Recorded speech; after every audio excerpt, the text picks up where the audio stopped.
Hi అండి, అందరూ బాగున్నారా? ఈరోజు నేను మీకు చిన్న పిల్లలకి రాగి మాల్ట్ ఎలా చేయాలి అనేది అంటే నేను చేసే విధానం మీకు చెప్తానండి. ఇది 2వ సంవత్సరం వచ్చినప్పటి నుంచి పిల్లలకి హ్యాపీగా తాపచ్చు, లిమిట్గా అనమాట. నేను రాత్రుళ్ళు కొద్దిగా రాగి దాంతోపాటు ఒక 4 బాదం నానబెట్టేస్తానండి. 4 బాదం ఒక బిడ్డకే కాదు, 2-3 తాగొచ్చు అన్నమాట.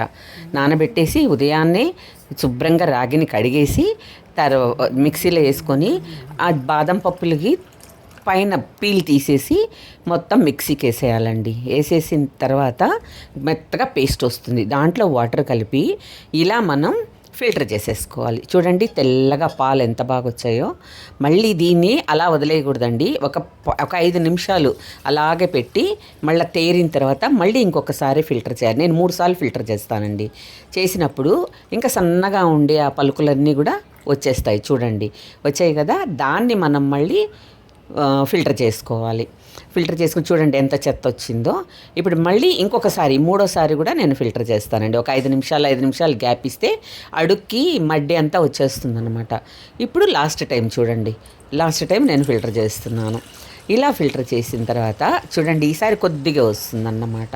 ఆ కొద్దిగాను కూడా ఫిల్టర్ చేసేసుకుంటే మనం మన టీ వడగట్టేది ఉంటుంది కదండి, దాంట్లో వేసేసి నీట్గా వడగట్టేస్తే చూడండి లాస్ట్లో ఇది వచ్చిందనమాట. అంటే ఈ చెత్త ఉన్నప్పుడు పిల్లలు తాగడానికి ఇష్టపడరు అనమాట. అందుకోసం అని చెప్పేసి దానిలో 1 స్పూన్ చక్కెర అండి, 1 స్పూన్ బెల్లం అయినా వేసుకోవచ్చు. నేను చక్కెర వేసాను అనమాట. వేసి స్టవ్ మీద హైలో పెట్టి కలుపుతూనే ఉండాలండి. మీరు కలపడం ఆగిపోయారంటే గడ్డలుగా వచ్చేస్తుంది అనమాట. ఒక లెవెల్ వరకు ఇలా కలుపుతూనే ఉండాలి. ఎంత ఒక 5 నిమిషాలు పడుతుంది అది బాగా వేడెక్కడానికి. అది వేడెక్కే కొద్దీ చిక్కబడిపోతుంది అన్నమాట. బాగా ఇలా కలుపుతూనే ఉండాలి. ఇది పిల్లలకి ఆరోగ్యానికి చాలా మంచిదండి. పాలకి బదులు ఇది అలవాటు చేశారంటే వాళ్ళకి బోన్ స్ట్రెంగ్త్ ఎక్కువ వస్తుంది. చూడండి ఇప్పుడు తిప్పంగా ఇలా చిక్కబడిపోయింది. అప్పుడు ఇంకా స్టవ్ని స్విమ్లోకి మార్చేసి ఒక 5 నిమిషాలు దాన్ని వదిలేయాలండి. వదిలేసినప్పుడు బాగా ఉడికిపోతుంది అన్నమాట.